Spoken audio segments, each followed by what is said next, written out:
पाकिस्तान और भारत भी जो है वो थर्ड वर्ल्ड वॉर की तरफ आगे बढ़ रहा है। मेरा तो मानना है कि दुनिया में थर्ड वर्ल्ड वॉर ऑलरेडी चल रही है पिछले 2 वर्षों से। रशिया का $300 बिलियन जब्त कर लिया गया है यूरोप में और अमेरिका में। नया वर्ल्ड ऑर्डर जो बन रहा है ये उस नए वर्ल्ड ऑर्डर को शेप करेगा। इंडिया को कुछ एक्शन शायद लेना पड़ेगा। केवल एक टेरर या आतंक अटैक नहीं है, ये इंडिया के ऊपर एक इकोनॉमिक अटैक भी है। अब इंडिया की तरफ से रिएक्शन आएगा तो पाकिस्तान की तरफ से भी रिएक्शन आएगा, जाहिर है। अब ये दोनों रिएक्शन अगर बढ़ गए तो युद्ध बढ़ जाएगा। भारत को अमेरिका के जरिए पाकिस्तान को मैसेज देना चाहिए। ये तो sir diplomatically is it possible? पूरा नहीं मानेगा, पार्शियल मानेगा, अमेरिका का प्रेशर पड़ेगा तो मान सकते हैं। लोगों के अंदर सर इस समय एक तरीके से कह सकते हैं उनके जहन में ये है कि इस बार सरकार कुछ बड़ा करेगी। लोगों का ये भी कहना है कि पीओके ले लो, ये कर दो, वो कर दो। सरकार इस तरह के कदम इतनी इमोशनल होके नहीं चलती सरकारें। बूंद पानी रोकना इम्पॉसिबल है कि पानी हम टोटल रोक देंगे, इम्पॉसिबल है। पाकिस्तान सर कहीं ना कहीं जानता है कि भारत अब जब रिटेलिएट करेगा तो स्ट्रांगली करेगा। बॉटम लाइन इसका मतलब ये होना कि इनकी तैयारियां थी, ये प्लान्ड अटैक। युद्ध की स्थिति अगर बनती है तो पाकिस्तान की हैसियत क्या है? पाकिस्तान की आर्मी की करीब 70% इक्विपमेंट जो है वो चाइनीज है, चाइनीज ओरिजिन की है, राइट। एक और एग्जांपल लीजिए, अब इजराइल दुनिया की सबसे powerful smart military, Mossad, intelligence, सबसे बड़ी टेक्नोलॉजी, बड़े बम, ये वो। गाजा 20 किलोमीटर बाय 20 किलोमीटर है, केवल 20/20। पूरी इजराइल की आर्मी की पावर की, सैटेलाइट्स की, इंटेलिजेंस की, अमेरिकन बॉम्ब्स की, सबकी मिला करके उसको नहीं वो दबा पाए। चीन पाकिस्तान को समर्थन दे रहा है। अब जब सर हम इस मुहाने पे आके खड़े हो गए हैं कि कुछ भी हो सकता है, एनीथिंग इज पॉसिबल, तो क्या रशिया भारत का साथ देगा? रशिया बिल्कुल देगा। हेलो एवरीवन, आप देख रहे हैं unravel with Shikha Thakur news Opinia पर। और इस समय भारत एक तरीके से कह सकते हैं कि जंग के मुहाने पे खड़ा है, क्योंकि पाकिस्तान के साथ इस समय युद्ध की स्थिति बन रही है। लेकिन हर एक फ्रंट पे, और अगर युद्ध के फ्रंट की बात करें, युद्ध के मोर्चे की भी बात करें, तो भारत कहाँ है स्ट्रेटेजिकली, और इसके साथ पाकिस्तान अपने आप को कहाँ देखता है, और वर्ल्ड ऑर्डर में क्या चेंजेस आ सकते हैं। आज इस पर हम चर्चा करने वाले हैं अपने इस पॉडकास्ट में। हमारे साथ रोमिंदर सचदेव, फॉरेन एक्सपर्ट, हमारे साथ इस समय मौजूद है। बहुत बहुत स्वागत है सर आपका हमारे इस पॉडकास्ट में। लेकिन सर, आज जिस समय देश और दुनिया, वर्ल्ड ऑर्डर में चेंजेस हम देख रहे हैं, हमने पहले देखा रशिया और यूक्रेन के बीच जो स्थिति भी है, इजराइल और हमास के बीच हमने देखा कभी भी युद्ध की स्थिति बन सकती है। क्या कह सकते हैं सर कि पाकिस्तान और भारत भी जो है वो थर्ड वर्ल्ड वॉर की तरफ आगे बढ़ रहा है? देखिए, डिपेंड करता है आप थर्ड वर्ल्ड वॉर को कैसे मानते हैं, समझते हैं। मेरा तो मानना है कि दुनिया में थर्ड वर्ल्ड वॉर ऑलरेडी चल रही है पिछले 2 वर्षों से, राइट। ये जिन आपने गिनाए सारे कॉन्फ्लिक्ट्स हो रहे हैं। रशिया का $300 बिलियन जब्त कर लिया गया है यूरोप में और अमेरिका में।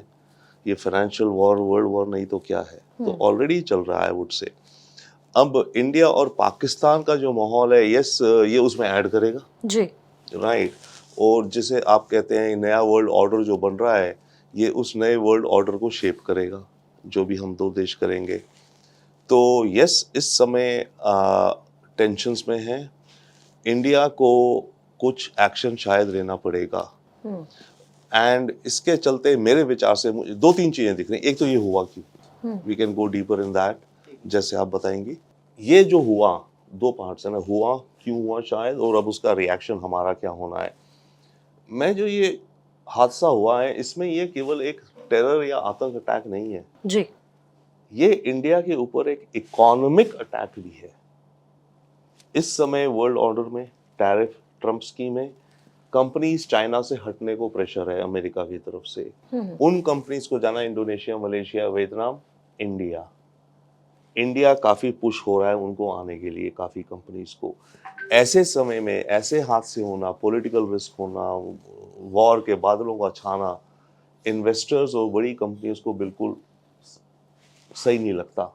तो इंडिया उनके लिए एक ऑल्टरनेटिव नहीं रहेगा, वो दूसरी जगह चली जाएगी। ये एक इकोनॉमिक हिट है इंडिया के ऊपर, और वन। एंड सेकेंडली, मेरे विचार में जो ये हुआ है, इसकी जानकारी चाइना को पहले होगी। और वो मैं इसलिए कहता हूँ, देखिए, पाकिस्तान ने करवाया या उसे पता तो होने जा रहा है, उसने हम देखा कि ऐसा ही ने बोला चलो कर दो, ओके। पर उसे ये भी पता है कि ऐसा बड़ा होगा तो इंडिया की तरफ से कोई बड़ा रिएक्शन तो आएगा, जाहिर है। जाहिर है, राइट। अब इंडिया की तरफ से रिएक्शन आएगा तो पाकिस्तान की तरफ से भी रिएक्शन आएगा, जाहिर है। अब ये दोनों रिएक्शन अगर बढ़ गए तो युद्ध बढ़ जाएगा। तो अगर पाकिस्तान को पता है कि युद्ध होने वाला है तो वो चाइना से अपनी एमुनिशन सप्लाईज को पहले कंफर्म कर लेगा। वो चाइना को बताएगा कि मेरे को आने वाले दिनों में हो सकता है ज़्यादा एमुनिशन चाहिए, अर्जेंट सप्लाई तुम मुझे करोगे, क्योंकि किसी भी आर्मी के पास 1, 1.5, 2 महीने से ज़्यादा की इन्वेंटरी नहीं होती। तो इसलिए मेरा ये मानना है कि पाकिस्तान ने चाइना को बिल्कुल बताया होगा कि हमें ज़रूरत पड़ेगी और अर्जेंटली तो आप देना ये। तो एक वो है। फिर दूसरा, पाकिस्तान ये भी चाइना के साथ खेल खेल सकता है कि मैं ये करूँगा, इससे इंडिया की इकोनॉमी हिट होगी, इससे तुम्हारे यहाँ से जो कंपनी इंडिया में आने का सोच रही है वो नहीं सोचेंगी, तुम्हें फ़ायदा होगा। तो पाकिस्तान चाइना को फेवर दिखा सकता है कि मैंने तुम्हारे लिए करा, राइट। तो ये तो हुआ कि ये हुआ क्यों का पोर्शन। अब आ जाते हैं कि रिटेलिएशन में। तो जो आप कह रहे हैं अभी गर्मा गर्मी बहुत है, कुछ शायद होना पड़ेगा अब की बार, बहुत ज्यादा हो गया, ऑलरेडी काफी कर लिया इंडिया ने, ऑलरेडी बहुत हो गया। और जो हमने करा है उसका मैं एक वाटर वाले बात पे आएंगे हम, इंडस वाटर ट्रीटी, पानी की कितनी बात हो रही है। पर अभी जो मुझे दिखता है होना चाहिए डिप्लोमेसी के हिसाब से, भारत को अमेरिका के जरिए पाकिस्तान को मैसेज देना चाहिए कि भाई देखो हमें तो अटैक करना पड़ेगा, तुमने एक करा है, हमें जवाब तो देना पड़ेगा। अब तुम उस हमारे जवाब के बदले में कोई बड़ा जवाब मत देना, नहीं तो फिर तो हम वहां जवाब देंगे। लेकिन सर इससे मान जाएगा पाकिस्तान? मतलब ये तो sir diplomatically is it possible? पूरा नहीं मानेगा, पार्शियल मानेगा, अमेरिका का प्रेशर पड़ेगा तो मान सकता है। ठीक है, वो कोई रिएक्शन करेगा। हमने कुछ बड़ा करा, मिसाइल किसी इनके आतंक के पूरे प्रॉपर ठिकाने में ठोक दिया, अगर हमारा मिसाइल पहुंच गया मानो, क्योंकि उनकी एयर डिफेंस भी है बाय द वे, राइट, काफी स्ट्रांग है सर। हाँ बिल्कुल, काफी स्ट्रांग, बिल्कुल। तो उसके जवाब में ठीक है, हो सकता है पाकिस्तान मतलब ठीक है 5-6 मिसाइल फेंके और हमारे एयर डिफेंस उनको धाड़ धाड़ धाड़ रोक दे, बस। मतलब पाकिस्तान का रिस्पांस होगा पर कम होना चाहिए। तो हमारा ये गेम प्लान होना चाहिए अमेरिका के साथ, सऊदी को के साथ। हमें सऊदीज को बोलना चाहिए कि तुम पाकिस्तान को बोलो देखो ऐसा है, वी हैव टू डू। और इसकी लैंग्वेज आप ट्रंप के साथ जो यूज करो वो है टिट फॉर टैट। ट्रंप बहुत क्लियरली समझता है, वो खुद भी कई बार कहता है हम तो टिट फॉर टैट करेंगे, कर भी रहे। तो हमारा भी यही होगा, हम तो टिट फॉर टैट करना पड़ेगा हमें, क्योंकि हम पे अटैक हुआ है, हमें एक वापसी अटैक मारना है जी। तो डिप्लोमेसी मेरे हिसाब से कुछ इन चीजों पे अभी होनी चाहिए, हो रही होगी। सर उरी के बाद सर्जिकल स्ट्राइक, पुलवामा के बाद सर्जिकल स्ट्राइक, इस बार सर जो भारत पाकिस्तान के लिए करने वाला है, पाकिस्तान के साथ करने वाला है, उसका स्केल क्या लगता है आपको, क्या होने वाला है? क्योंकि लोगों के अंदर सर इस समय एक तरीके से कह सकते हैं उनके जहन में ये है कि इस बार सरकार कुछ बड़ा करेगी, beyond something they are thinking of. No definitely इस बार है, और ऑलरेडी सरकार काफी कुछ कर रही है, मल्टीपल फ्रंट्स में। Again I will come to pani in a minute, but yes, जो लोगों के जहन में इस समय की सरकार कुछ बड़ा करेगी, अब सरकार पे भी तो वो चुनौती है क्या बड़ा करे। सरकार को ऑब्वियसली बहुत रिस्पॉन्सिबली और हर चीज को कंसिडर करके एक्ट करना होता है, राइट।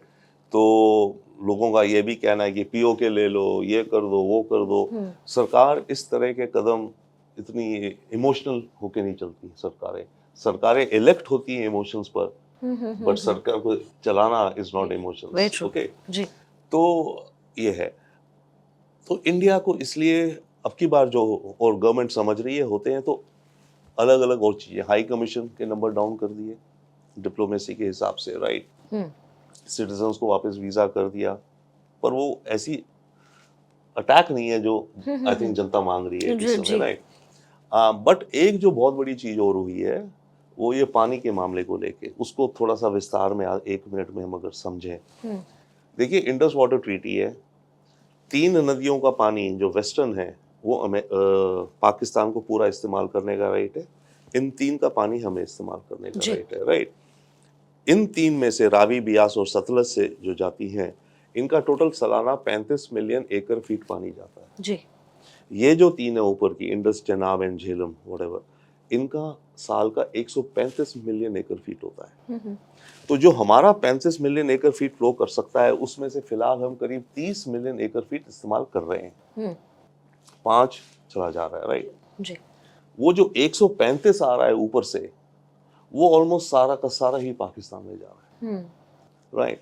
तो ओवरऑल देखिए, आई थिंक गवर्नमेंट ने भी कहा है कि हम जो कदम उठाएंगे कुछ short term, medium term, long term. Okay, बूंद पानी रोकना इम्पॉसिबल है कि पानी हम टोटल रोक देंगे, इम्पॉसिबल है। Engineering wise, finance wise possible नहीं। पॉसिबल नहीं, वो ऐसी टेरेन है, वो ऐसी जगह, ऐसी पहाड़ी है, पहाड़ है, यू नो, इम्पॉसिबल है सारा। बट मेरा ये मानना है ऐसे में कि लॉन्ग टर्म में भारत को क्या करना चाहिए, हमें एक मिशन बनाना चाहिए 30/30 एंड 47/47, यानी कि 2030 तक ये जो पानी फ्लो हो रहा है इसका 30% हम डाइवर्ट कर दें 2030 तक। नेशनल मिशन बना के इंजीनियरिंग करो, लगाओ कनाल्स इत्यादि बनाओ, और 47 तक हम 47% आधा पानी डाइवर्ट कर दें। बहुत बड़ा अमाउंट है अगर हमने आधा पानी या 30% पानी पाकिस्तान का हटा दिया, राइट। तो आई थिंक ये एक नेशनल मिशन होना चाहिए। ये होगा, अभी जो हो रहा है इसको अलग रखिए, ये होना ही चाहिए। इसके चलते हमारी फ्यूचर जनरेशंस को, मैं कहूँगा, एक ब्रह्मास्त्र मिल जाएगा। हमें अपनी फ्यूचर जनरेशंस को एक ब्रह्मास्त्र छोड़ के जाना चाहिए, जो कि वो जब यूज करें बॉम्ब हो। कैसे सर? आज हम नहीं कर सकते। कैसे, हाउ सर? लाइक ये जो आपने बोला कि ये 30/30 का जो भी आपने बताया, तो इससे फिर फ्यूचर में या 30 के बाद 50 के बाद क्या एकदम स्ट्रेटेजिकल चेंज क्या होगा? नहीं, तब ये होगा कि तब की लीडरशिप जो हमारी इंडिया की होगी, उसके पास ये एक तरह से कहीं बटन होगा कि अगर पानी हमें पूरा डाइवर्ट करना है, 50% तक हमें करना है 50, डाइवर्ट, हाँ। जितना जा रहा था उसके आधे पानी को हम इधर डाइवर्ट अपनी अपनी कनाल्स में कर लेंगे, तो पाकिस्तान के अंदर जितना पानी जाता है आधा हो जाएगा। पाकिस्तान में पानी अगर आधा हो गया तो पाकिस्तान सूखा सूखा खत्म हो जाएगा। तो वो वेपन होगा फ्यूचर, शांत रखने के लिए। हाँ, उनको शांत रखने के लिए, इस्तेमाल करने के लिए, पर शांत रखने के लिए, उनको असली जब पता है कि नहीं रह पाएंगे, वो वेपन होगा हमारी फ्यूचर जनरेशन के पास। वो वेपन, मेरा कहना है कि वो वेपन आज हमारे पास नहीं है। आज हम पाकिस्तान का पानी नहीं रोक सकते, नहीं डाइवर्ट कर सकते। तो अभी से जो चल रहा है वो, उसमें हम कितना % कर पाएंगे? अभी जो चल रहा है वो देखते हैं, सरकार जो स्कीम बना रही है, सरकार भी यही कह रही है कुछ शॉर्ट टर्म, तो 3 टर्म्स में कह रही है सर। हाँ, शॉर्ट, मीडियम, लॉन्ग। राइट, तो लॉन्ग टर्म तो यही मानिए ना कि 20%, 30% हम पानी ब्लॉक कर देंगे। जी, जी। लॉन्ग टर्म तक ये। Long term. शॉर्ट टर्म में हम इनसे इंफॉर्मेशन शेयर नहीं कर रहे, फ्लड जा रहे हैं तो जाने दे रहे हैं पाकिस्तान में, तो उसका कुछ इम्पैक्ट होगा। बट जो असली इसका जो पावर है इसका, ये लॉन्ग टर्म का है, और वो पावर आज हमारे पास नहीं है। बट ये अच्छा रिमाइंडर, अच्छा वक्त है, एक नेशनल मिशन बनना चाहिए ना, जो मून मिशन है, मार्स मिशन है, स्पुतनिक मिशन है, उस तरह का मिशन बनना चाहिए, ताकि कंट्री आज से कुछ वर्षों में पावर बॉम्ब हमारे पास हो। जी सर, पाकिस्तान की एक तरीके से नियत और नीति रही है ब्लीड इंडिया विद 1000 कट्स। इसका सर मतलब और रेफरेंस क्या है? और पाकिस्तान सर कहीं ना कहीं जानता है कि भारत अब जब रिटेलिएट करेगा तो स्ट्रांगली करेगा, तो फिर ऐसी हरकत को अंजाम देना ऐसा क्यों हुआ? वजह क्या है? देखिए, दोनों चीजें हैं। हाँ, okay, Pakistan obviously, you know, India emotions, but आपका क्वेश्चन बहुत ग्रेट है कि इस वक्त पाकिस्तान ऐसा क्यों कराया, राइट। अब इसमें वापस हम जा सकते हैं, हो सकता है ये 2-3 फैक्टर्स दिख रहे हैं। कश्मीर का खैर मुद्दा तो हमेशा चल ही रहा था जी। हो सकता है ये इकोनॉमिक हिट के एंगल से हो, तभी मैं कह रहा हूँ कि इस समय करना इंडिया की इकोनॉमी को हिट करेगा, चाइना को हेल्प करेगा। दूसरा रीजन, जेडी वैंस इंडिया में था, हम भूल रहे हैं सब। जी जी जी जी। अमेरिका का वाइस प्रेसिडेंट इंडिया में था। तो यस, इसका मतलब है इन्होंने इस तरह की स्कीम तैयार करके रखी हुई थी। इन्हें जब टाइमिंग, राइट या स्लीपर सेल थे इनके, जो भी था, टाइमिंग इन्हें करना था। तो अगर उस हिसाब से किया गया तो ये 2 बड़े इंपॉर्टेंट टाइमिंग है। इकोनॉमिक हिट राइट नाउ, जब टैरिफ के समय चाइना से कंपनी हेडक्वार्टर डिसीजन ले लें, इंडिया मलेशिया नहीं, इंडिया नहीं हो पा रहा, चलो मलेशिया करो, क्योंकि चाइना से निकलना है इमीडिएट। आपको चाइना से इमीडिएट निकलना है, ये नहीं कि 3 महीने वेट करके देख लें इंडिया इंप्रूव हो। आपको इमीडिएट चाइना से निकलना है, तो इंडिया तैयार नहीं है तो Vietnam, you know, Sri Lanka, wherever. तो so the timing could be one strategic reason I think and also कि जेडी वैंस था यहाँ पे, पर बॉटम लाइन इसका मतलब ये होना कि इनकी तैयारियां थी, जब इन्हें करना था इन्हें लगा कि हाँ चलो अगले हफ्ते करते हैं, इस दिन कर देते हैं, उस दिन करा इन्होंने। ये प्लान्ड अटैक था, long term plan. Long term ये सर आया भी खबरों में भी है कि लंबे समय से रेकी उस एरियाज की चल भी रही थी। ओके, हाँ जी। अब सर युद्ध की स्थिति अगर बनती है तो पाकिस्तान की हैसियत क्या है इस समय? अगर दोनों देशों के बीच जंग हो जाती है तो पाकिस्तान और भारत कहाँ खड़ा आपको दिखता है? देखिए पाकिस्तान और भारत जहाँ खड़े हैं, आई मीन ऑब्वियसली कन्वेंशनल हमारी बहुत सुपीरियोरिटी है, but numbers wise also Pakistan की आर्मी भी साइजेबल है। ओके, बात यह है कि पाकिस्तान की आर्मी की करीब 70% इक्विपमेंट जो है वो चाइनीज है, चाइनीज ओरिजिन की है, राइट। हमारे पास ओवरऑल में देखिए हमारे पास एयर सुपीरियोरिटी है राफेल को लेकर के। अभी फिलहाल हमारे पास आने वाले वक्त में, आज नहीं पर आने वाले वक्त में जब ये दूसरे नेवी के राफेल आ जाएंगे, हमारी तब कैपेबिलिटी हो जाएगी कि समुद्र से ही हमारी एयर पावर पाकिस्तान को अटैक कर सके। अभी हमारे पास वो नहीं है उस राफेल का, एनीवे।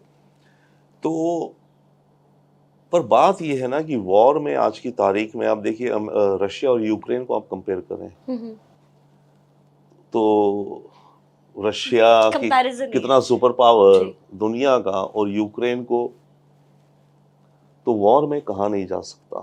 एक और एग्जाम्पल लीजिए, अब इजराइल दुनिया की सबसे पावरफुल स्मार्ट मिलिट्री, मोसाड, इंटेलिजेंस, सबसे बड़ी टेक्नोलॉजी, बड़े बम, ये वो। गाजा 20 किलोमीटर बाय 20 किलोमीटर है, केवल 20/20। पूरी इजराइल की आर्मी की पावर की, सैटेलाइट्स की, इंटेलिजेंस की, अमेरिकन बॉम्ब्स की, सबकी मिला करके उसको नहीं वो दबा पाए। अभी भी हमास के आप देखते हैं सोल्जर्स टाइप सी होस्टेज पे।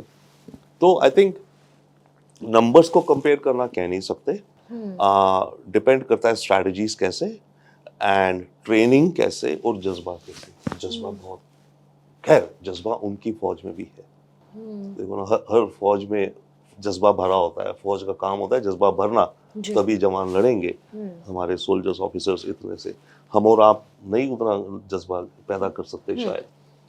तो जज्बा तो इन सब चीज़ों को हमारी हमारी हमारी वो है, एज है, हमारे बेटर है, हमारी टेक्नोलॉजीज बेटर हैं, हमारी ट्रेनिंग्स बेटर हैं, आई थिंक। तो मल्टीपल फैक्टर्स हैं। सर आपने शुरुआत में ही यूएस का जिक्र किया, आपने कहा कि यूएस को शायद इंटरवीन करना पड़े और शायद चीज़ें ठीक हो जाए। यूएस ने पाकिस्तान को F-16 दिया, यूएस ने समय समय पर पैसे से मदद की है पाकिस्तान की अपने फ्लीट को मेंटेन करने के लिए। तो सर आपको लगता है कि यूएस ये करेगा और यूएस की भूमिका क्या होगी इसमें? या सिर्फ क्योंकि सर अभी हम देख रहे हैं कि ट्रम्प जब से आए हैं वो उनकी एक बड़ी स्ट्रांग नीति है कि भाई हम वी आर द फर्स्ट, है ना, नेशन फर्स्ट की नीति तो है ही, बट ट्रम्प चाहते हैं कि उनका नाम हो। तो क्या ये भी संभावना है कि इसलिए बिकॉज वो उसको इंटरवीन करेंगे, उनका नाम होगा तो शायद वो मेंटेन कर ले? आप बहुत सही बात कर रही है, ट्रम्प चाहते हैं कि उनका नाम हो, और ट्रम्प दुनिया भर में जितने कॉन्फ्लिक्ट हो रहे हैं ना, अभी इथोपिया में कोई कॉन्फ्लिक्ट हो रहा है किसी डैम के पानी को लेकर के, ट्रम्प उसमें इंटरेस्टेड है कि मैं शांति कराऊं। तो ट्रम्प अपने को शांति का ये यूक्रेन रशिया शांति हो जाए तो ट्रम्प को तो नोबेल प्राइज मिलेगा भाई, ठीक है ना, कि वॉर रुकवा दी जी। तो, बट वो बातें अलग है। अमेरिका को हमें मैसेज देंगे, जेन्युइन मैसेज देंगे कि आप उन्हें बता दो, नहीं तो हम करेंगे, ठीक है। वो आप उनको समझा भी सकते हो, या तो पोस्टमैन का रोल प्ले कर दो। अमेरिका को बोलो आप पोस्टमैन हो, देखो हमें चाहिए होगा पोस्टमैन इस आगे वक्त में, और जंग हो भी जाती है, चलती भी रहती है, आपको एक मिडिल पर्सन चाहिए होता है, क्योंकि हम दो आपस में बात नहीं करते। आपको कोई पोस्टमैन चाहिए होता है, कोई देश का लीडर जो कि आपकी बात उनको, उनकी बात आपको, हमको पहुंचाए। एक वो रोल होता है, ओके। दूसरा रोल ये होता है कि वो जो मिडिल मैन होता है वो इन्फ्लुएंसर होता है, वो परसुएड कर सकता है। जैसे इजराइल पैलेस्टाइन के कॉन्फ्लिक्ट में बहुत बार नॉर्वे था, तो नॉर्वे तो एक तरह का पोस्टमैन था, नॉर्वे पे मसल थोड़ी थी कि इजराइल को बोले ऐसे कर नहीं तो वैसा कर, वो अमेरिका और रशिया पे होती थी जी। तो अमेरिका का role I think we expect more of a influencer, Pakistan को कन्वे करे कि इंडिया ये कह रहा है कि तुम अपना रिस्पांस कम देना, हम समझते हैं तुम दोगे, पर ये एक राउंड कंप्लीट हो रहा है टिट फॉर टैट का, और ये बात ट्रंप को समझ आएगी। हमें जो लैंग्वेज यूज करनी चाहिए अमेरिका को बताने में, ये करनी चाहिए कि भाई हमें टिट फॉर टैट करना पड़ेगा। अब आप पाकिस्तान को बता दो कि वो अगला राउंड ना चालू करे, उसने अगला किया तो हम बड़ा करेंगे, और अगर ऐसा हुआ तो पाकिस्तान एक फेलिंग स्टेट है, इसके जो एटॉमिक वेपन्स हैं वो एक्सट्रीमिस्ट के हाथ लग सकते हैं, तो अमेरिका इसलिए तुम जरा ये रोल प्ले करो।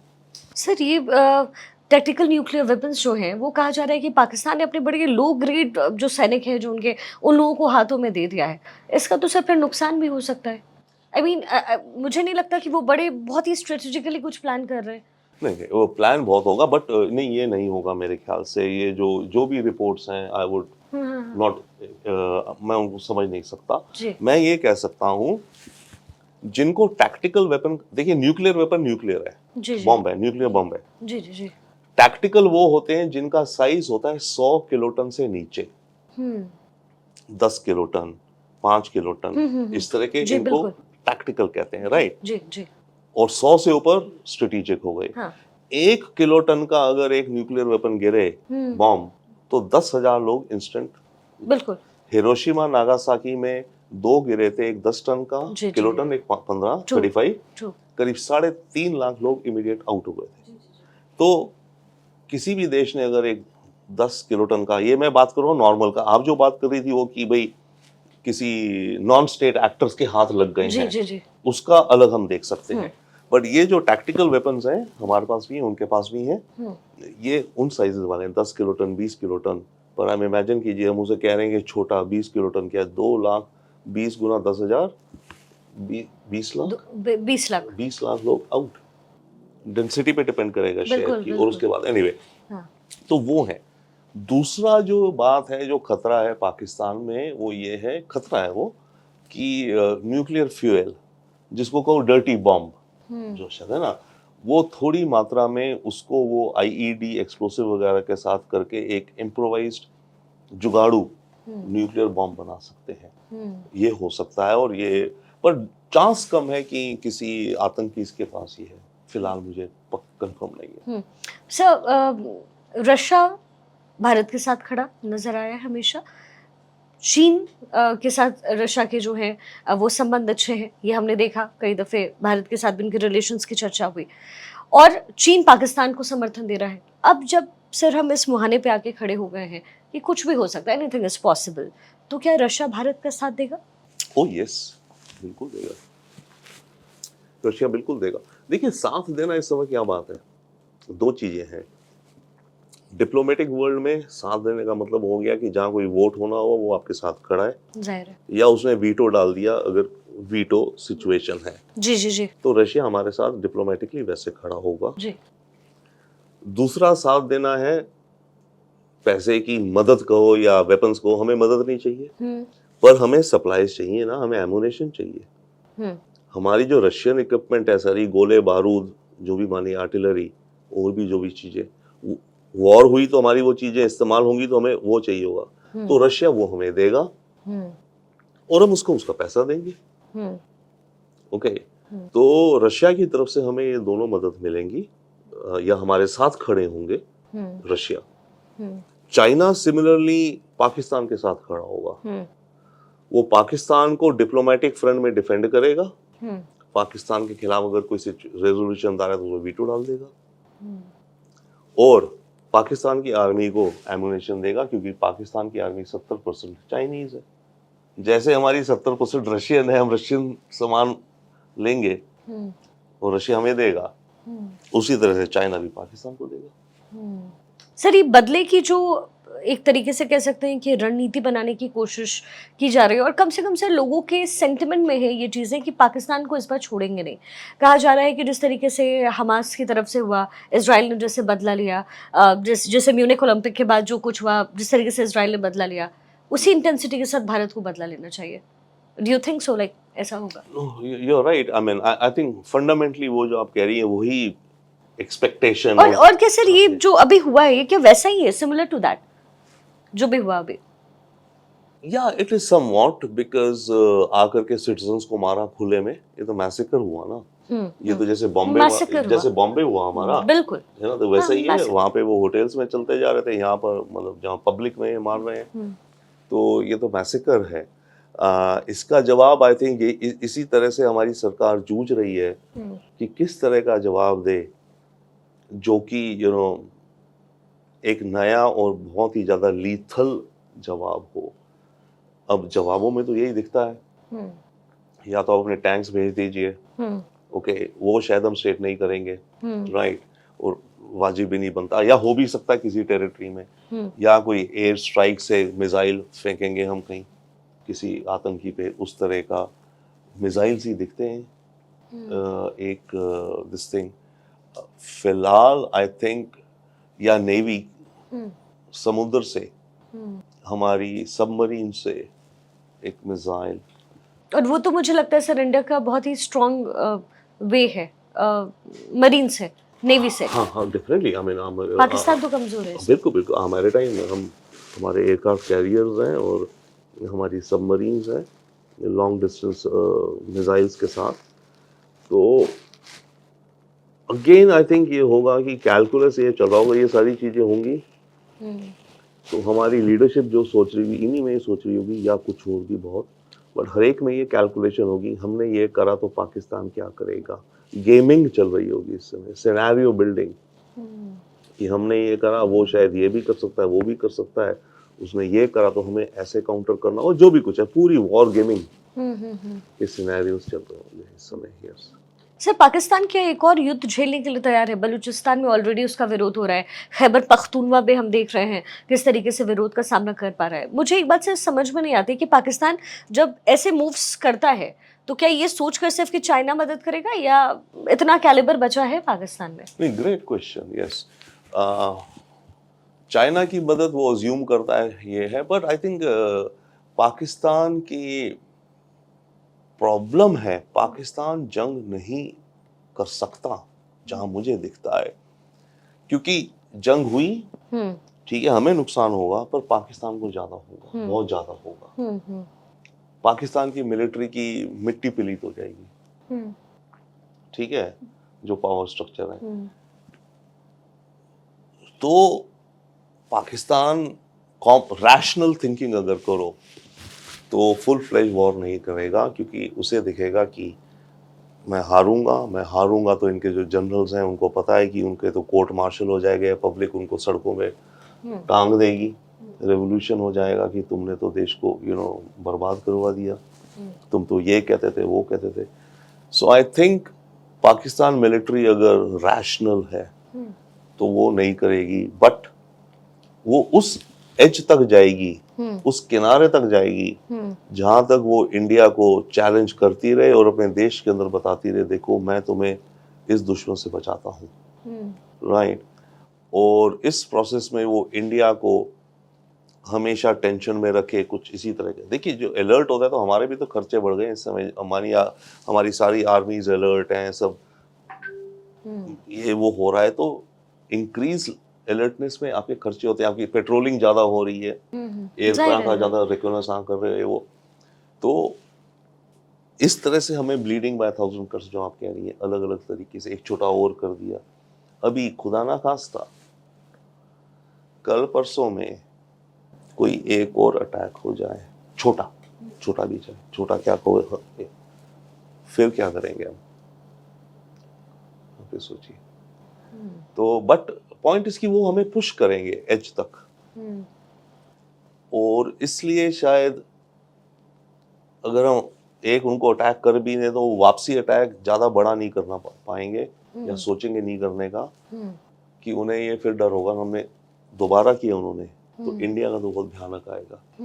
तो आई थिंक वो जो रिएक्शन वाला है, combination of American pressure, combination of reality check, हमने एक मार दिया तो पाकिस्तान को लगा हाँ यार ये तो रियली आ गए हैं, मतलब लड़ने में आ गए, तो ये उसकी असलियत का एहसास होगा, अमेरिकन प्रेशर हो, कॉमन सेंस उन पर डाले, तो मामला कुछ ठंडा होगा। बट फिर भी लॉन्ग टर्म के लिए ये जो मुद्दा है, ये जो आदत है, ये नहीं बदलेगी।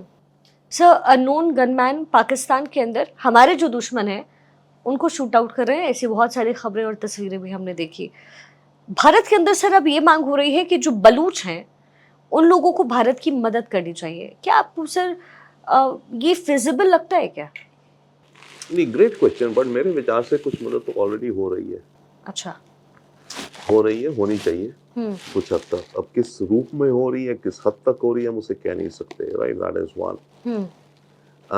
सेकेंडली, यस, हमें एक फैक्टर हो रहा है, बलूच को मदद करने के लिए हमारे पास डायरेक्ट लैंड नहीं है, कनेक्ट नहीं है। उनको हम ईरान बॉर्डर से कनेक्ट कर सकते हैं, ठीक है ना? बलूचिस्तान की जो ज्योग्राफी है, राइट, ईरान बॉर्डर इधर है, तो उसके जरिए हम कुछ भेज सकते हैं, अगर हम चाहें हम कुछ कर सकते हैं। बट उससे बेहतर इंडिया जो कर सकता है वो है डेफिनेटली चुपचाप पीछे से उनको पैसा, ठीक है ना? जरूरत भी है उन्हें, मुझे हर एक को जरूरत होती है।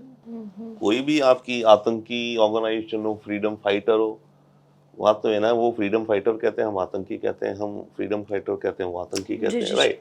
तो जो भी इस तरह के संगठन हैं, इनको पैसा तो चाहिए ना। तो बलूच ऑर्गेनाइजेशंस को हमें पैसे से मदद करना चाहिए, और फिर वो उस पैसे को अपने हिसाब से जहाँ उनको एलोकेट करना, उन्हें पता होता है, जहाँ वो करना चाहे करें। आई थिंक वो एक कॉन्क्रीट कदम है हमारे द्वारा जो लिया जा सकता है, या लिया भी जा रहा होगा संभवतः। सर, जनरल बिपिन रावत ने कहा था कि ये 2.5 फ्रंट पे लड़ाई है। ये सर आधी लड़ाई किसके खिलाफ है? वो आधी लड़ाई तो मेरे ख्याल से बात हो रहा था कि देश के अंदर की बात हो रही थी ना, शायद। आई थिंक यस, मैं ये समझना भी चाह रही थी आपसे। आई थिंक ये था कि Pakistan and China and internal security. But इसमें पॉइंट ये ना, वो बात सही है। प्राइम मिनिस्टर मोदी ने कहा अपनी स्पीच में, पहली स्पीच आफ्टर पहलगाम, जी कि मधुबनी में, हाँ, बिहार में, यस, जी, कि एकता होनी चाहिए, यूनिटी रखेंगे हम। सबसे पहला मकसद इन आतंकियों का होता है कि आपके देश में भेदभाव, हेट्रेड, लड़ाइयाँ कराना, हिंदू मुस्लिम का और पैदा करवाना। भाई वो हमारे देश को डिस्टेबलाइज करता है ना। रेडिकल हिंदू होते जाएं, रेडिकल मुस्लिम होते जाएं, या जो भी हो, ओके, ये इनका मकसद होता है, खून खराबा करना, दहशत फैलाना। तो इस हाफ को जो मोदी जी ने बड़ा क्लियरली कहा कि हमारे देश में हमें एकता, सबसे पहली रिक्वायरमेंट हमारी यस है, एकता। उसके बाद हम जो भी करें, उसके बाद हम इन्हें अटैक करें, ये हमें वापस करें, हम उसका क्या करें। तो जनरल रावत ने जो 2.5 कहा था, उस संदर्भ में कहा था यस। बट अब एक्चुअली वो फ्रंट बढ़ भी गए, आप देखिए एक तरह से। अभी नहीं तो कुछ कुछ हमें टेंशन्स बांग्लादेश से भी होने लगी है, राइट? हालांकि हम जंग की बात नहीं करते बांग्लादेश से, और ना ही एक्सपेक्ट करते हैं, बट बांग्लादेश में जो माहौल बन रहा है उसके चलते तो बांग्लादेश हमसे बहुत ही खफा दिखता भी है, बातें भी करता है, चाइना को इनवाइट करता है। लेकिन सर वो खफा क्यों है? उस देश को भारत ने बनाया है, और मतलब ये बड़ी आयरॉनिकल चीज है कि जिस देश को बनाने में भारत ने मदद की, इंदिरा गांधी सरकार में, जो चीजें हुई हैं वो देश ही भारत की वजह से बना है। तो क्या सिर्फ इस्लामिक होने की वजह से? इस्लामिक तो सर तब भी था। What are the changes that has happened recently? See, Bangladesh में क्या है, ये दो पार्टीज, अवामी लीग और बीएनपी है। कभी पिछले 30 सालों में एक पार्टी 5 साल सत्ता में होती है जी, दूसरी पार्टी को किडनैपिंग्स करवाती है, मर्डर्स करवाती है। पाकिस्तान जैसा ही कुछ रंग रूप है। ये पार्टी आती है सत्ता में, ये दूसरे के साथ ये कराती है।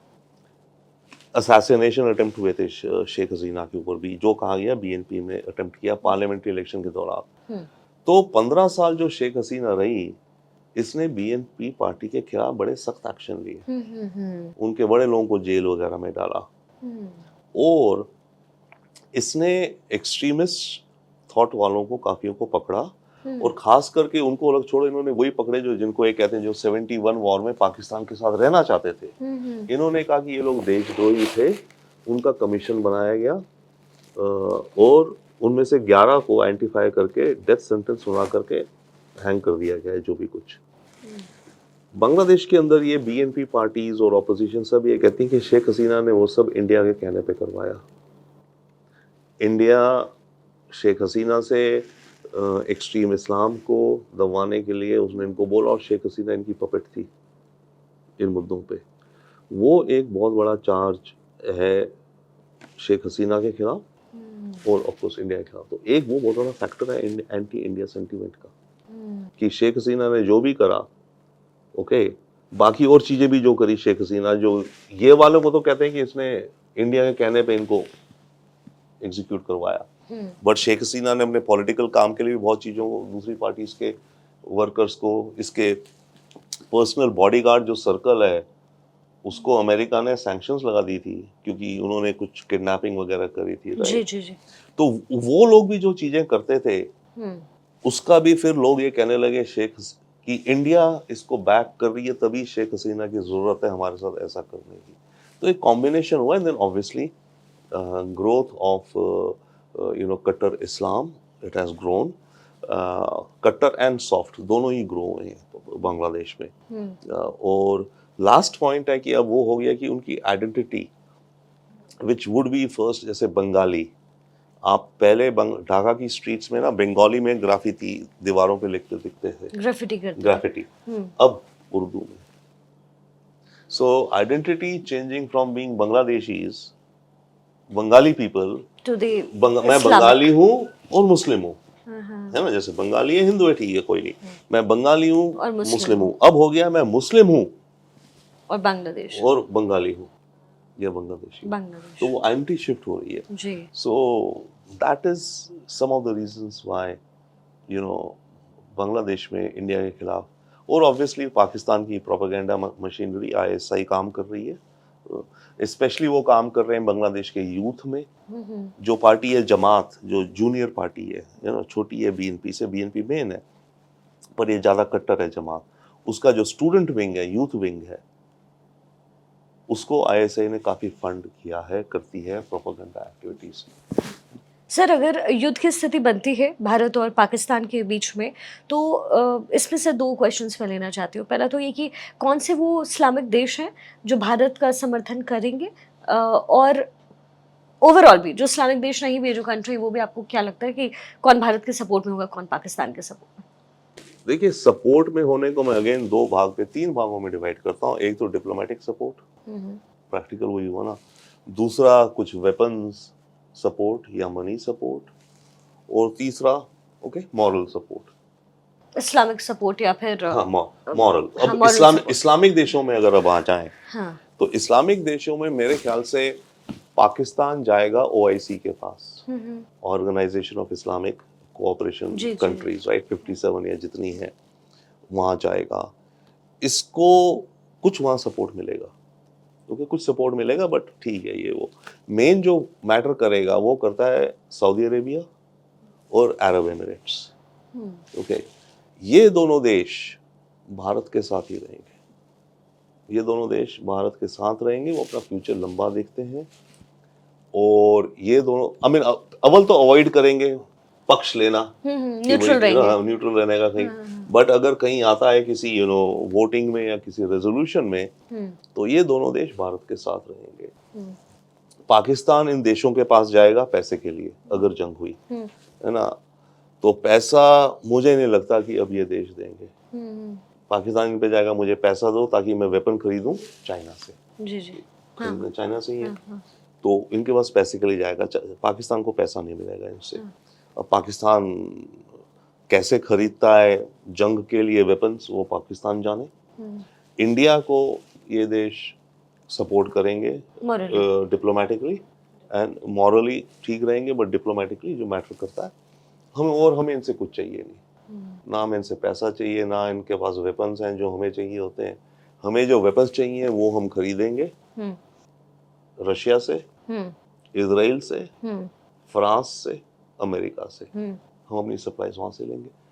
हाँ, तो सर राफेल और S-400 है हमारे पास जी इस समय बालाकोट के बाद जी, तो उसका इन्फ्लुएंस कितना होगा sir? See, no, definitely yes. I mean, S-400 तो दुनिया का सबसे एडवांस्ड एयर डिफेंस सिस्टम है। करीब आई थिंक 350 किलोमीटर 400 किलोमीटर दूर से ही अगर कोई ऑब्जेक्ट आ रहा हो, या तो फाइटर एयरक्राफ्ट या बॉम्बर एयरक्राफ्ट, अब तो मिक्स हो गए हैं, सभी मल्टी रोल हो गए हैं। आज की दुनिया में फाइटर एयरक्राफ्ट बॉम्बर एयरक्राफ्ट नहीं रहे, एक ही एयरक्राफ्ट वो फाइट भी करता है, बॉम्ब मिसाइल सब लेके चलता है, राइट, जो कि राफेल भी करता है। तो हाँ, राफेल भी तो सी बेसिक हो जाता है कि एडवांटेज की आपके रडार्स वगैरह कितनी दूर तक देख सकते हैं और आप कितनी जल्दी रिएक्ट कर सकते हैं। तो इन दोनों के मामले में ले लें, S-400 वर्ल्ड का सबसे एडवांस्ड है, राफेल वर्ल्ड का सबसे एडवांस्ड है। राफेल नेटो की आर्मीज में चल रहा है, फ्रांस की आर्मी में, राइट, और नेटो अमेरिकन आर्मी मान लो बराबरी है। तो इनसे डेफिनेटली हमारी एयर डिफेंस बढ़ती है और हमारी एयर सुपीरियरिटी बढ़ती है ओवर पाकिस्तान, उसमें कोई शक नहीं है। Sir, I am sorry, getting back to the same question जिस पे अपन बात कर रहे थे इस समय सर, कि हम उन कंट्रीज का जिक्र कर रहे थे, इसमें से तुर्की हमने सुना कि अभी अभी जो विमान लेकर के तुर्की व पाकिस्तान पहुंचा, शायद उसमें वेपन हो सकते हैं, तो तुर्की का सपोर्ट क्या रहेगा सर? क्योंकि we should not be forgetting कि भूकंप के समय में भारत ने मदद का हाथ बढ़ाया, तो क्या होगा सर तुर्की का स्टैंड? नहीं, definitely no. Turkey America sorry Pakistan के साथ खड़ा होगा। हाँ, हमने ये ह्यूमैनिटेरियन करा ये वो, पर टर्की के लिए ये मुद्दा जरा ज़्यादा बड़ा है। इस मुद्दे में वो इनफैक्ट अभी पाकिस्तान ने भी परचेस किए हैं, ये ऑर्डर किया है बेरफ्तार इनके जो ड्रोन्स हैं, उनका एक बड़ा ऑर्डर प्लेस किया है पाकिस्तान ने टर्की के ऊपर। और ऑलरेडी भी टर्की से भी कुछ वेपन्स एंड सिस्टम्स मेरे ख्याल से पाकिस्तान ने लिए हुए हैं ऑलरेडी। तो टर्की एक डिफेंस सप्लायर है पाकिस्तान का। एंड दूसरा, टर्की भी अपने को इस्लामिक वर्ल्ड में चौधरी दिखाना चाहता है, बिल्कुल। खलीफा, ठीक है ना। तो वो पाकिस्तान के साथ कुछ खड़ा होगा। वही बात है, खड़ा होने का क्या मतलब है? अव्वल ये होगा डिप्लोमेटिकली, जहाँ OIC में जो स्टेटमेंट निकलनी है टर्की के प्रेशर में, वो स्टेटमेंट थोड़ी हार्ड हो जाएगी, ठीक है, डिप्लोमेटिकली। मिलिटरली खड़ा होने का मतलब है कि वो पाकिस्तान पैसा देगा और वो वेपन्स देगा। तो Turkey yes will. Iran sir, Iran and Iraq? Iraq doesn't matter, Iraq की इस समय गवर्नमेंट का कुछ फ्लूइड रहेगा, but Iran, you are right, Iran I think खुद इस समय घिरा हुआ है प्रेशर्स में, ओके। एंड सेकेंडली ये से इफेक्ट करता है ईरान को, बिकॉज पाकिस्तान ईरान नेबर्स हैं, राइट। ईरान आई थिंक इसमें मॉडरेट रहेगा, डिपेंड करेगा ना, उसे जरूरी नहीं है कुछ करना बोलना। वो तो तभी होगा ना अगर यूएन में कोई मीटिंग है, कोई हो रहा है रेजोल्यूशन, तब आपसे पूछा जा रहा है, तो आप चुप रहो, ठीक है ना। तो ईरान मेरे ख्याल से ये करेगा, चुप रहेगा। But on the other hand देखिए, कहेंगे तो सब ये कि वॉर को रोको, अगर वॉर हो जाती है कि वॉर रोको, वॉर नहीं होनी चाहिए, बोलेंगे तो सब यही on the first level. But क्या रोल प्ले कर सकते हैं वो किसी ऐसे में, तो ईरान का, पर ईरान हम ईरान के साथ कुछ रोल प्ले करना चाहेंगे, क्योंकि ईरान हमें एक एंट्री देता है, बैकडोर देता है बलूचिस्तान को, राइट, एंड ऊपर उस तरफ को। तो उसके चलते हम एक्सपेक्ट करेंगे कि ईरान न्यूट्रल रहे एटलीस्ट, ओके, और या हमारे फेवर में रहे, वो पाकिस्तान के फेवर में ना जाए। सर, इजिप्ट एंड जॉर्डन के लिए क्या सोचते हैं आप? सी, इजिप्ट एंड जॉर्डन, इन कंट्रीज को सबसे बड़ी प्रॉब्लम मेरे विचार से जो है फिलहाल, ये है कि ये जो गाजा का इशू है पैलेस्टीनियंस का, अगर ये नहीं सुलटा तो इनकी आवाम खुद सड़कों पे आ सकती है किसी वक्त, कभी नहीं तो कभी ना कभी। बट अगर आप पूछ रही हैं इंडिया पाकिस्तान की वॉर के हिसाब से, आई थिंक ये सारे देश अपना कन्नी काटेंगे, चुपचाप बैठे रहेंगे। जहां वोट देने की हल्का फुल्का दे देंगे, उनका कोई रोल है ही नहीं, okay. But at the same time yes, they are good friends, but सब ये सोचेंगे इंडिया एक उभरती बड़ी पावर है, इंडिया से सब दोस्ती ज़्यादा चाहते हैं, इंडिया से अब लोग इन्वेस्टमेंट देखते हैं। इजिप्ट में हम इन्वेस्ट कर रहे हैं, राइट। इजिप्ट में आई थिंक हमारे प्राइम मिनिस्टर गए थे शायद, इजिप्ट, ये सब थोड़े टाइम पहले, हाँ जी, अवार्ड मिला और हमने इन्वेस्टमेंट्स अनाउंस करी है। जी। तो ये देश ये देखेंगे ना कि पाकिस्तान के साथ खड़े होके इनको मिलेगा क्या, ये इंडिया से अपने रिश्ते बिगाड़ देंगे, डेवलपिंग नेशन भी है ना। तो इनको इंडिया से अपने रिश्ते अच्छे रखने के लिए, जिसमें हमारी इन्वेस्टमेंट जा रही है, ये ट्रेड है, स्कोप है, तो ये एक काफ़ी बड़ा फैक्टर होगा, प्रैक्टिकल फैक्टर है, असलियत है दुनिया में कि लोग उसके साथ जाएंगे जिसका वर्चस्व है, वर्चस्व रहेगा। राइट। तो हमारा वो है, पाकिस्तान का तो जीरो है। लेकिन सर चाइना तो रहेगा।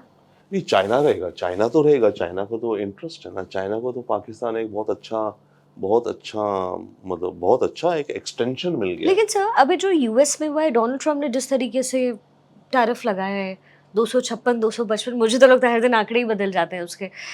टैरिफ वॉर में क्या ऐसा हो सकता है कि चाइना झुके और इस बार शायद पाकिस्तान का समर्थन ना करे, क्योंकि भारत की तो सपोर्ट की जरूरत पड़ेगी। नहीं, हाँ, वो या यू राइट। दुनिया एक्चुअली इस समय आप जो वर्ड यूज कर रही थे ना, हमने भी करा, मैं जाना नहीं चाहता था उसमें, new world order. New world order, ये न्यू वर्ल्ड ऑर्डर नहीं है, ये एक है new world matrix under construction.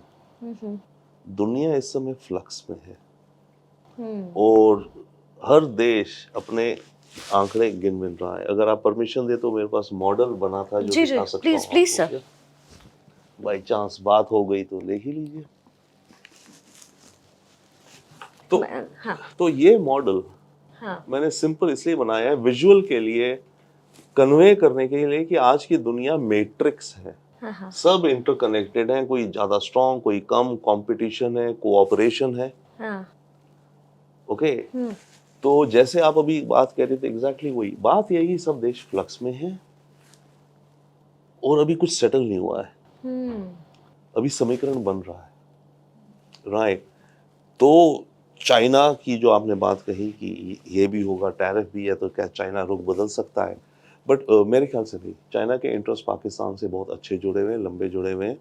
उनका सीपेक कॉरिडोर बहुत इंपॉर्टेंट है, उनके लिए पाकिस्तान बहुत हेल्पफुल है। पाकिस्तान ने इकोनॉमिक हिट कर दिया इंडिया के ऊपर, उनके लिए आप बात करो। ओके, पाकिस्तान ने उनको मदद कर दिया चाइना को ट्रम्प के खिलाफ। ट्रम्प चाह रहा है अमेरिकन कंपनी हटे चाइना से। अब अगर अमेरिकन कंपनी हट नहीं पा रही तो ट्रम्प को तो उन्होंने डिफीट करा है ना। पाकिस्तान ने उनको वो मदद कर दी है। पाकिस्तान उनको मदद कर रहा है कॉन्टिन्यूसली। इंडिया में ब्लीडिंग 1000 कट्स, कश्मीर में इतने खर्चे भी तो हो रहे हैं हमारे देश में, हमारी army and this and that, right. वो पाकिस्तान ने वो मदद कर रहा है इंडिया को रोकने में, अंकुश लगाने में। पाकिस्तान उन्हें वो रोड एक्सेस दे रहा है टू गदार पोर्ट, जो कि उनके लिए अब यहाँ से अरब कंट्री से तेल ला करके चाइना में ले जाना जल्दी पहुंच जाएगा, सस्ते में पहुंच जाएगा, निस्बत की समुद्र के थ्रू मलक्का स्ट्रेट से। और मलक्का स्ट्रेट को रोका भी जा सकता है, याद है? जी जी जी, है ना, बात हो रही थी। तो ये ऑल्टरनेट बन गया, गद्दार पोर्ट होने चाहिए, इसलिए सीपेक कभी नहीं छोड़ेगा चाइना। और चाइना की जो फैक्ट्री है, लेबर है, वेस्ट कोस्ट में, सॉरी ईस्ट में थी, शांघाई वांघाई जो इस तरफ थी, राइट, वो महंगी हो गई है, वहाँ पे लेबर की कॉस्ट ज़्यादा हो गई है। Waste China, Uyghur land, Jinjiang, ये रूरल एरियाज, यहाँ लेबर की कॉस्ट कम है। तो चाइना अपनी मैन्युफैक्चरिंग शिफ्ट कर रहा है इन रीजन्स में, ताकि मैन्युफैक्चरिंग कॉस्ट उसकी जितनी भी है बढ़ रही है ना, कम हो जाए। वो कॉस्ट कम होगी, जूते चप्पलों की या जो भी बनते हैं जल्दी पहुंचेंगे यहाँ, कम खर्चा होगा ट्रांसपोर्ट का। यहाँ से अफ्रीकन कॉन्टिनेंट, यूरोप के लिए पूरी शिपमेंट्स आउट। तो चाइना के लिए पाकिस्तान एब्सोल्युटली एसेंशियल और यूजफुल है। सर कहते हैं कि भले भारत और चाइना के बीच में एक तरीके से इनडायरेक्ट वॉर की स्थिति रहती है, हमने देखा है, लेकिन कहते हैं कि भारत पूरी तरीके से चाइना से लड़ भी नहीं सकता, क्योंकि अगर वो लड़ भी ले तो बहुत ज्यादा नुकसान तो भारत का ही होगा। ऐसा आपको भी लगता है क्या? मैं ये नहीं कहूँगा लड़ सकता तो क्या नुकसान होगा, नहीं। इनफैक्ट मिलिट्री वाले तो कहते हैं अगर लड़ाई होगी 1-on-1 LAC पे तो हम इनको दबा देंगे। हमारी आर्मी बिल्कुल जज्बा है, और कहते हैं फैक्ट्स देके, geography and this and that. But असलियत ये है कि अदरवाइज चाइना हमसे 6 गुना ज़्यादा बड़ी, 5.5-6 गुना ज़्यादा बड़ी इकोनॉमी है वर्षों से, है ना। उसका डिफेंस बजट हमसे कागजों में ही एटलीस्ट 4 गुना है करीब। हमारा 75 बिलियन है, उनका करीब $300 बिलियन है, 280 कागजों पे। छुपा हुआ क्या है वो पता नहीं, कम्युनिस्ट स्टेट है, इंफॉर्मेशन नहीं मिलती है आपको, उससे भी ज़्यादा होगा। मिलिट्री बजट ही है उनका। इकोनॉमिक साइज ये है, तो obviously China is a powerful country. और LAC जो है हमारा, यस यही टेंशन पॉइंट है। इस पे वॉर अभी फिलहाल तो चांस कम लगता है, अगर देखा जाए। और एक और रीज़न है ये भी कि चाइना इस समय अमेरिका के साथ बिजी है। ओके, चाइना बल्कि इस समय इंडिया के साथ थोड़ी नरमी दिखा रहा है, राइट। एंड ट्रम्प से बिजी है, फिर उसको ताइवान का भी सोचना है। चाइना के हिसाब से उसे 2027 तक नहीं तो शी जिनपिंग की उम्र तक ताइवान को लेना है। शी जिनपिंग ने कहा है, ये मेरी पीढ़ी, हमारी जनरेशन की जिम्मेदारी है कि ताइवान का मुद्दा हम अगली पीढ़ी के लिए छोड़ के नहीं जाए। उसने कहा है, कमिटमेंट है उसकी, जो भी। तो उसकी उम्र इस समय कितनी होगी, 75 और समथिंग। तो अगले 10-1 साल में इनको ताइवान का कुछ रिजॉल्व करना है, तो उसकी तैयारी कर रहे हैं। उसमें एक और फैक्टर एक्चुअली ताइवान में, उसमें यह कि चाइना बीच में तो अपनी बड़ी नेवी बना गया। आज की दुनिया में चाइनीज नेवी दुनिया की सबसे बड़ी नेवी है, अमेरिकन नेवी नंबर 2 हो गई है। जितने शिप्स अमेरिका साल में बनाता है वॉरशिप्स, उतने चाइना 1 महीने बना देता है। अमेरिका शायद साल में 2 या 3 शिप्स बना रहा है वॉरशिप्स, चाइना साल में 36-30 बना दे रहा है। नेशनल इमरजेंसी डिक्लेयर करी है ट्रम्प ने अमेरिका में कि भाई शिपिंग हम मैरीटाइम, वो हुंडई से कोऑपरेट कर रहे हैं, एनीवे वो अलग है। तो चाइना बहुत तेजी से अपनी बढ़ा रहा है क्षमताएं। अमेरिका की काफी थी, सडनली अमेरिका को रियलाइज हुआ कि इंडो पैसिफिक में चाइना बहुत फैल गया। तब अमेरिका ने अपनी इन्वेस्टमेंट और शुरू करी जल्दी, गुआम में और डिफेंस ये वो लगा रहा है। तो चाइना का एस्टीमेट है कि 2027 तक उसकी नेवी इस एरिया में इतनी पावरफुल हो जाएगी कि वो अमेरिका के बराबर हो जाएगी power wise. Right. And then उनका ये है कि उसके बाद शायद अमेरिका हमसे थोड़ा आगे बढ़ता जाए, क्योंकि अमेरिका बहुत ज़्यादा इन्वेस्ट कर रहा है। तो इनको विंडो दिखती है, बेस्ट टाइम, कि अमेरिका अभी उतना ज़्यादा नहीं भी है और हम मैक्सिमम पहुंच गए अपने, इस समय ताइवान पे एक्शन कर दो। क्योंकि हमने एक्शन डिले करा तो अमेरिका हमसे ज़्यादा हावी होता जाएगा, तो जब हम करेंगे तो हमें नुकसान ज़्यादा होगा। Right. So all that thinking, तो 27 तक तो इनको टेंटेटिव टारगेट है। तो इन फैक्टर्स के कारण, और वहाँ ट्रम्प आ गए हैं, अब कुछ पता नहीं क्या होगा। हाँ। तो इन फैक्टर्स के चलते हो सकता है कि LAC पर चाइना अपने एडवेंचर कम करेगा हमारे साथ। Sir, 2 last question, quick questions to you. एक तो सर, हम अभी देख रहे हैं कि जो कुछ भारत पाकिस्तान के बीच हो रहा है, लोगों के अंदर एक मैं नॉर्मल व्यक्ति के पर्सपेक्टिव से आपसे पूरी, एक पत्रकार के तौर पर नहीं, लोगों को लग रहा है कि शायद भारत जो है वो LOC कैप्चर कर ले, LOC पर जाकर के POK कैप्चर कर ले। एक सेंटिमेंट ये बन रहा है कि फिर अंदर घुस करके मारेंगे। तीसरा सेंटिमेंट बन रहा है कि न्यूक्लियर पावर का इस्तेमाल करेंगे। लेकिन फॉरेन एक्सपर्ट होते हुए, डिफेंस को गहराई से समझते हुए, आपको क्या लगता है क्या भारत करने वाला है? देखिए, न्यूक्लियर तो हम करेंगे नहीं, ओके, भूल जाइए, सॉरी, मेरे विचार से, I may be wrong, but nuclear नहीं। POK भी मेरे विचार से नहीं। भाई POK का करने का मतलब है पूरी वॉर, फुल फ्लेज्ड वॉर। तो POK नहीं। हालांकि मैं भी ये सुन रहा हूँ, हम भी देख रहे हैं कि POK के बारे में बहुत चल रहा है वो, but POK can not rationally be justified. It's a पूरी फुल फ्लेज्ड वॉर होगी। और POK आप समझिए is not only the Kashmir का area, POK also includes Gilgit Baltistan, जी, राइट। बिल्कुल, ट्रू। अब चाइना का जो ये CPEC कॉरिडोर है, ये गिलगिट बल्तिस्तान में ही तो पाकिस्तान से एंटर कर रहा है और आगे जा रहा है। हाँ। तो अभी हम CPEC कॉरिडोर की बात कर रहे थे कि कितना इंपॉर्टेंट है चाइना के लिए, राइट। और वो POK में है। तो अगर हम POK में करेंगे तो हम चाइनीज फैक्टर भी डिनाई नहीं कर सकते कि वो अपने इंफ्रास्ट्रक्चर की प्रोटेक्शन में उतरे।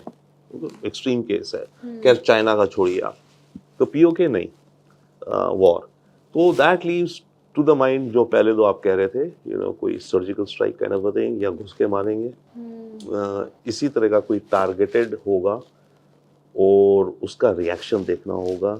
और उस रिएक्शन के लिए हम सऊदी अरब, अरब एमिरेट और अमेरिका को बोलेंगे कि भाई आप बीच में जाओ, आप बात करिए। आप पाकिस्तान को बता दो कि हम जो करने जा रहे हैं उसके जवाब में ज़्यादा कुछ उछल कूद ना करे, थोड़ा सा करे, हम संभाल लेंगे, टिट फॉर टैट। लेकिन सर, आसिम मुनीर चुप बैठ जाएगा? बैठना पड़ता है, डिपेंड, हाँ डिपेंड भाई, ग्रेट क्वेश्चन, डिपेंड करता है। पगला जाए तो ये जो सारी बातें हो रही हैं, हम कह रहे हैं इंटरनेशनल रिलेशंस में होता है रैश, हम अज्यूम करें कि रैशनल एक्टर्स हैं।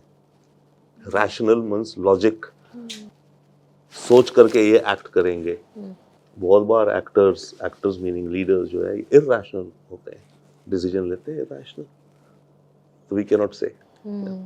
सर एक आखिरी सवाल आपसे, अभी बहुत सारे पाकिस्तानी हैं जो भारत ने जिन्हें वापस भेजा है, डेडलाइन तय की गई, कुछ लोगों की तस्वीरें कैसी आई सर, कई इलाकों से, भारत के अलग रीजन से, जो 40-40 सालों से यहाँ रह रहे हैं, यहाँ पे पढ़ाई कर रहे हैं, कुछ स्टूडेंट्स कह रहे हैं पता नहीं हम तो पाकिस्तान जा रहे हैं, क्या होगा वहाँ। कई लोगों के राशन कार्ड बने, कई लोगों के आधार कार्ड बने, मतलब तमाम आइडेंटिटी जो कार्ड्स हैं वो बने।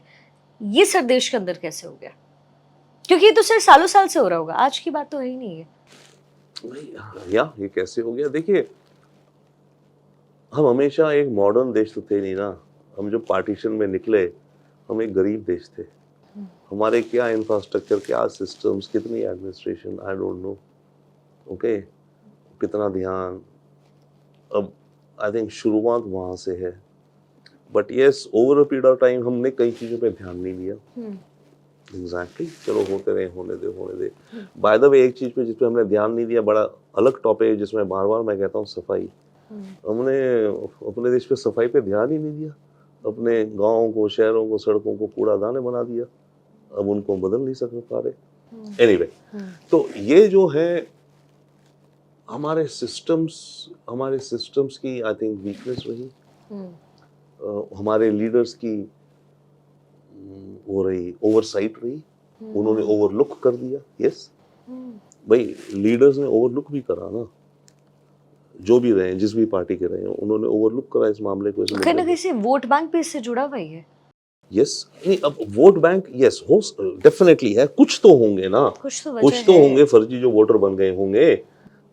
लाखों में ना से ही कुछ ना, में से ही कुछ ना कुछ तो हो गए होंगे, हजारों में कुछ, यस कुछ हजारों में किसी कॉन्स्टिट्यूंसीज में बन सकते हैं, हुए होंगे शायद, mix between Pakistani and Bangladeshi है ना। Yes yes. So that is there, I think it's कि हमने ओवरलुक करा। वन सेकंड, बहुत जगह शायद हमारे पास इतनी मशीनरी नहीं है हमारे देश में।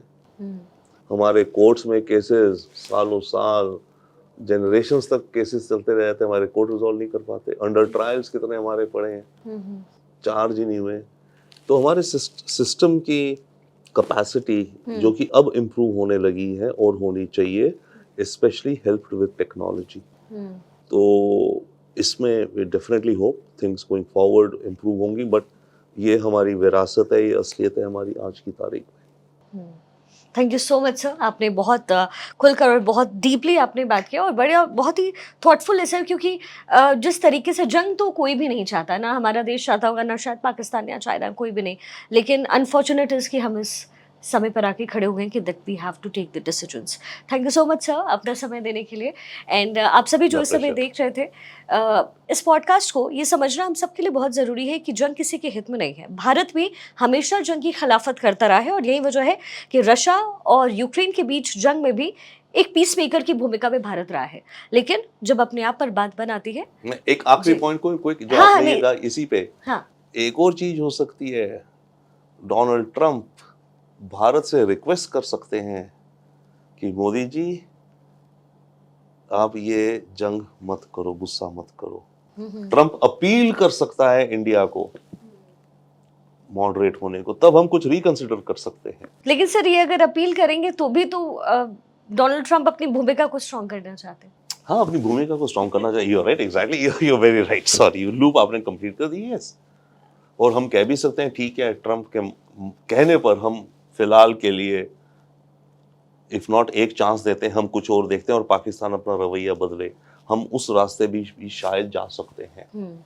सो कंटिन्यूइंग टू द पॉइंट, और रविंद्र सर ने जो जिस बात का जिक्र किया कि पाकिस्तान ऐसा संभवतः कर सकता है, और अगर नहीं करेगा तो कुछ ना कुछ बैकअप ले करके उन्हें ये करवाने के लिए भारत मजबूर ज़रूर करेगा। और जैसा कि मैंने कहा, और सर भी इसका जिक्र कर रहे थे, कि जब अपने पे बात आती है, अपने देश पे बात आती है, तो हम अपने हित को साधने के लिए, खुद को साधने के लिए और अपने प्रोटेक्शन के लिए कोई भी व्यक्ति वही करता है जो भारत इस समय सोच रहा है। आगे आने वाले समय में क्या होगा ये तो वक्त ही बताएगा, लेकिन फिलहाल भारत पूरी तरीके से तैयार है, हमारी सेना पूरी तरीके से तैयार है। Thank you so much for watching this video. और अगर आपको ये वीडियो पसंद आया तो इसे आगे फॉरवर्ड कीजिए, पॉडकास्ट पसंद आया, और अगर अभी तक आपने हमारे चैनल को सब्सक्राइब नहीं किया है तो फटाफट जाकर सब्सक्राइब कीजिए। Thank you so much. मुलाकात होगी अगले पॉडकास्ट में, तब तक के लिए नमस्कार।